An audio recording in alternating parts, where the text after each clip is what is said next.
The Tomahawk missile is possibly the most used long-range attack missile of all time. They are the go-to response when America's enemies are hell-bent on finding out why America has massive national debt and no state healthcare. Seeing as they've been used over 2,300 times since 1991, it's a lesson that's being learnt hard and often. They are one of the only weapon systems that most outside the military can name, but is their history so straightforward? The US Navy's escapades into cruise missiles would begin just after the Second World War. Germany was ahead of most when it came to this sort of weapons technology, developing the first cruise missile called the V-1, and this is where America would also begin. They called theirs the JB-2 Loon, and they would follow the Kriegsmarine in trying to launch cruise missiles from submarines, with this being first successfully tested in 1947 by the USS Kursk. These tests were just to understand the technology, though, and get training on systems. There were never any serious plans to use V-1s in combat, but the information did prove valuable. Next up was America's first homegrown design, if we ignore all of the paperclips in the program, and this would be the Regulus missile. This was basically an early kamikaze drone as it borrowed heavily from aircraft manufacturing, hence why it does look a little bit like a plane. They were used mostly to mature the technology as they were still very crude, getting more development through the 50s.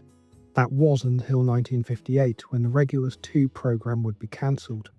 This was done as all of these programs had been in support of America's nuclear triad, and the newly developed Polaris missile was showing more promise, so funding was switched over to that program. By the mid-60s, the Navy had already begun to regret this decision. Their pissing contest with the Air Force over nukes had left them with a problem.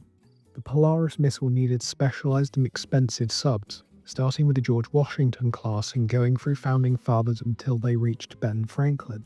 But these subs lacked the ability to carry anything other than Polaris and some torpedoes, making them inflexible. They were also incredibly provocative, as parking one off somebody's coastline gave the impression of a nuclear strike, so something else had to be done. Luckily, the Air Force were developing their own air-dropped cruise missile at about this time, so the Navy could start an argument about funding.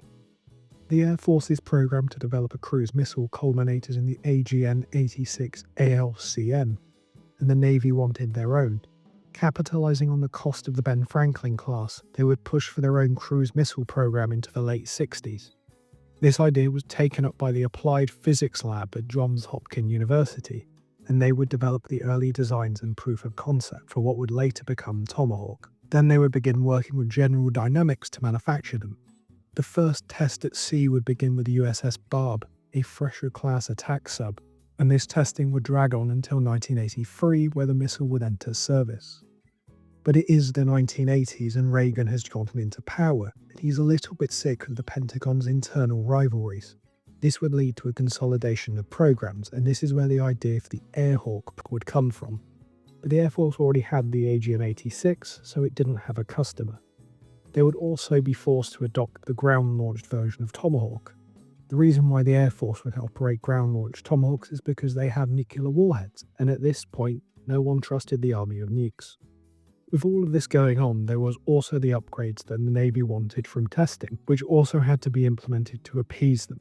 All of the upgrades that would come from these programs, along with the changes needed to make them suitable for ground launch, would all get rolled under the same name, the Block II missile. After all of this work had been done, it didn't matter. The ground launch variant of the Tomahawk would be killed off when the INF Treaty was signed in 1987, so I guess the American taxpayers can be happy. But from here, the program goes back to normal. Apart from that supersonic Tomahawk from around 2007, there is very little information on it, other than it would travel at Mach 3 and have a ramjet, all of this being developed by Raytheon, I think. The only source is an article from Aviation Week in 2007, so I'm just going to pretend it doesn't exist. Block 3 upgrades would come following the widespread use of Tomahawks during the First Gulf War. They would come with better protection from GPS jamming, a longer range, and a better targeting system to increase accuracy, with the Block 3 missiles entering service in 1993. One of the biggest changes being that they could now be given commands to loiter in an area before striking, allowing for better coordination of strikes, and allowing some missiles to deviate to secondary targets if the first one was no longer viable. Block 4 would see most of its changes over its lifetime. Introduced in 2004, it would initially increase the number of auxiliary targets from 1 to 15, improve the guidance system again, and add a two-way satellite communication system so launch vehicles could tell what the missile was doing. In 2010, testing on a new warhead to increase lethality and use cases for the Tomahawks would also begin. More developments and testing would come in 2012, with the Navy's addition of anti-radiation seekers to Block 4 missiles. This would allow them to target air defense so longer-ranged and stealthier SEAD missions could be undertaken. The Joint Multi-Effect Warhead System testing would also give the system some limited use as a bunker buster in 2014, but it still wouldn't be fitted to missiles yet.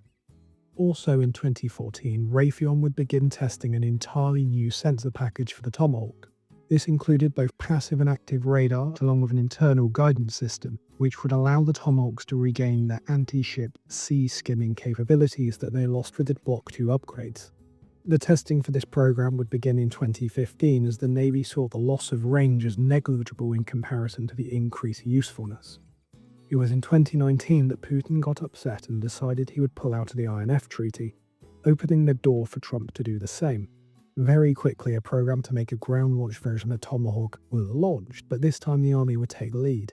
This program has gotten about as far as mounting a Mark 41 naval VLS cell to a shipping container and putting some wheels on it. So it's going well. I wonder if that might have some relevance soon. Block 5 would be introduced in 2021 with Raytheon's new guidance package and a joint multi-effect warhead system, making it the most lethal and up-to-date version of missile in active service with the US Navy and Marine Corps. Other than the Americans, the list of overseas users seems ever expanding. The first would be the British Royal Navy in 1995.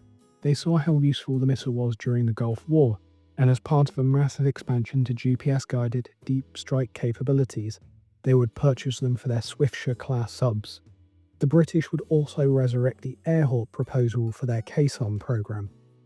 This took Block 3 missiles and adapting them for use by the Tornado GR1, but ultimately Airhawk would lose out to Storm Shadow.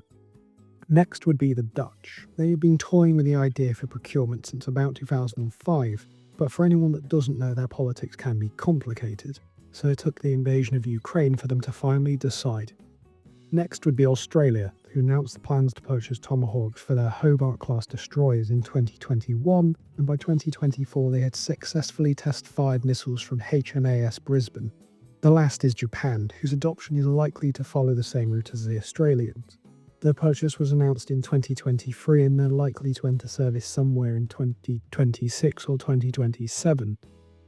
For countries that might procure them, the best candidate is probably Canada, who say their river-class vessels will be equipped with Tomahawks. There is Germany. The Americans are looking to station Typhoon ground launch systems within their borders, so they might receive some training on the system.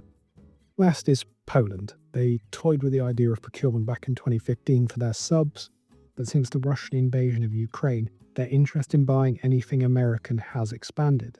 So the likelihood they'll try and procure Typhoon systems is quite high. The strange fact is that Israel tried to procure Tomahawk missiles back in 2000, but the US government did say no, which is surprising, given the two countries' close relationship.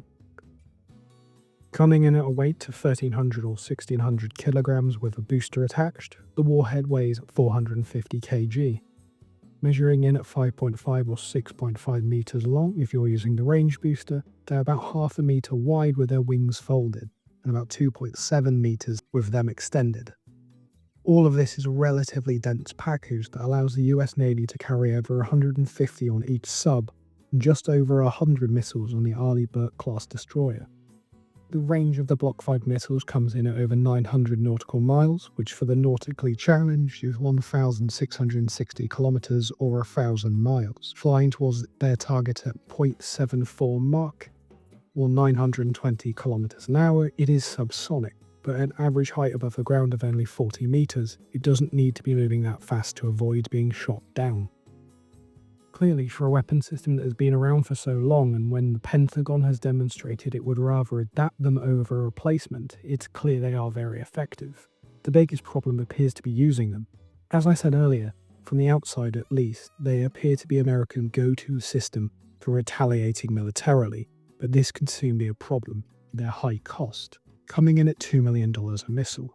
which is a lot of money, especially when some of the targets they get used against are by comparison worthless. It is getting increasingly hard to justify their use.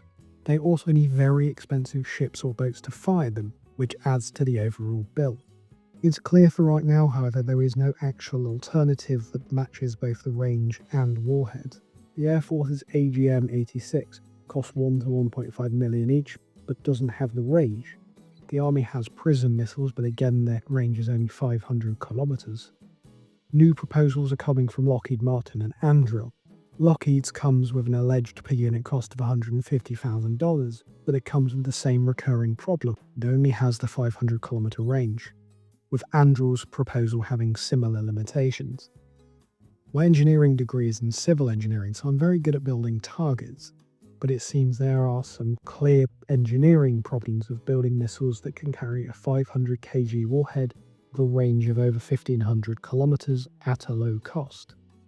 So with no real alternative, I guess Block 6 Tomahawks will start development in 2027 and be in service by 2035, ready and willing to strike those who challenge America.